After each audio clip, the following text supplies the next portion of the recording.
সংসারে শান্তি নেই কেন? স্বামী স্ত্রীর ছোট ঝগড়া থেকে আল্লাহ যেভাবে রিজিকের দরজা খুলে দিলেন। আসসালামু আলাইকুম ওরহমতুল্লাহি ওবারাকাতুহু। ভাই ও বোনেরা, আজকাল অনেক সংসারে শান্তি নেই। রাতে ঘুম হয় না, ছোট ছোট কথায় ঝগড়া লেগে যায়। স্বামী বাড়ি ফিরলে স্ত্রী মুখ ঘুরিয়ে থাকে, টাকার চিন্তায় মাথা খারাপ হয়ে যায়। কিন্তু শুনুন, ঠিক এমন একটা স্বামী স্ত্রীর গল্প আজ আমি আপনাদের বলবো। তারা প্রতিদিন ঝগড়া করত, বাসায় শান্তি বলতে কিছুই ছিল না, কিন্তু মাত্র ৩০ সেকেন্ডের একটা আমল আল্লাহ তাদের জীবন পুরোপুরি উল্টে দিলেন। রিজিকের এমন দরজা খুলে দিলেন যে তারা নিজেরাও বিশ্বাস করতে পারেনি। চোখ বন্ধ করুন, গল্পটা শুরু হচ্ছে। আমাদের গল্পের নায়কের নাম রাকিব। ৩২ বছর বয়স, একটা প্রাইভেট কোম্পানিতে সেলসের চাকরি করে। স্ত্রীর নাম নুসরাত, ২৮ বছর, গৃহিণী। তাদের একটা ছোট্ট মেয়ে আছে, আয়াত, ৪ বছরের। ৫ বছর আগে যখন বিয়ে হয়েছিল তখন সবাই বলতো কি সুন্দর জোড়া। রাকিব প্রতিদিন ফুল নিয়ে আসত, নুসরাত রান্না করে অপেক্ষা করত। কিন্তু সময়ের সাথে সাথে সব বদলে গেল। রাকিবের বেতন কম, ইনফ্লেশন, ভাড়া বাড়ছে, মেয়ের স্কুলের ফি। প্রতিদিন অফিস থেকে ফিরে রাকিব দেখে নুসরাতির মুখ গম্ভীর। আবার কত টাকা ধার করলে? তোমার বোনের বিয়ের জন্য কবে দেবে? ছোট ছোট কথা বড় ঝগড়া হয়ে যায়। একদিন রাতে রাকিব বাসায় ফিরল রাত 11:30টায়। নুসরাত রান্নাঘরে দাঁড়িয়ে, খাবার ঠান্ডা হয়ে গেছে। আজ আবার কোথায় ছিলে? অফিসের মিটিং ছিল রে। মিটিং না, আরেকটা লোন নিতে গিয়েছিলে। কথা বাড়তে বাড়তে চিৎকার। মেয়ে আয়াত ঘরের কোণে কাঁদছে। রাকিব রাগে দরজা বন্ধ করে বেরিয়ে গেল। নুসরাত কাঁদতে কাঁদতে বলল, আল্লাহ, এই সংসার আর চলবে না।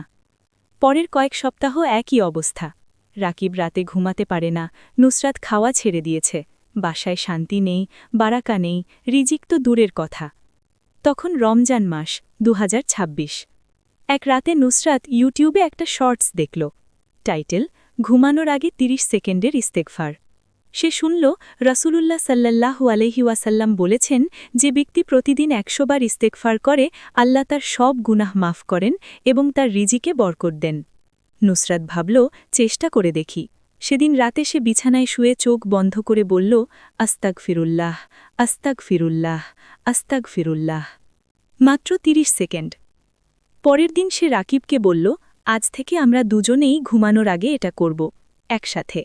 রাকিব প্রথমে হেসে উড়িয়ে দিল, কিন্তু স্ত্রীর চোখে এমন আকুতি দেখে রাজি হল। প্রথম ৩ দিন কিছুই বুঝল না, কিন্তু চতুর্থ দিন থেকে অদ্ভুত একটা শান্তি আসতে শুরু করল। ঝগড়া কমে গেল, কথা বলতে গেলে মুখে হাসি চলে আসে। একদিন রাকিব অফিসে বসে আছে, হঠাৎ তার বস ডেকে বলল, রাকিব, তোমাকে একটা নতুন প্রজেক্ট দিতে চাই, ফ্রিল্যান্স ক্লায়েন্ট, মাসে অতিরিক্ত ৪৫,০০০ টাকা।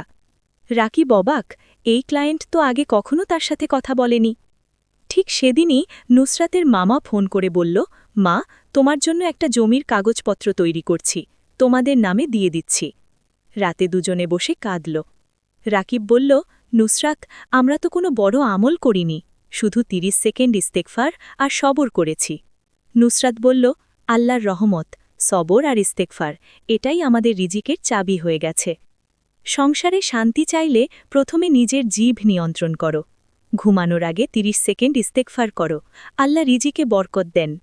স্বামী স্ত্রী একসাথে সবর করো, আল্লাহ বলেছেন, যারা ধৈর্য ধরে তাদের সাথে আমি আছি।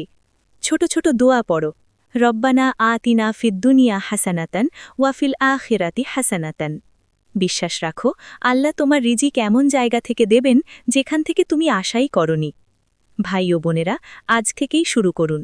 আজ রাতে শোয়ার আগে ৩০ সেকেন্ড ইস্তেগফার করুন, স্বামী স্ত্রী একসাথে করুন। আমি দোয়া করি, আল্লাহ আপনাদের সংসারে শান্তি দিন, রিজিকে বরকত দিন, আর সবরের সাথে রিজিকের দরজা খুলে দিন। আমিন। যদি এই গল্পটা আপনার হৃদয়ে ছুঁয়েছে তাহলে একটা আমিন কমেন্টে লিখুন। আর যারা এখনও সাবস্ক্রাইব করেননি, চ্যানেলটা সাবস্ক্রাইব করে বেল আইকন অন করে দিন।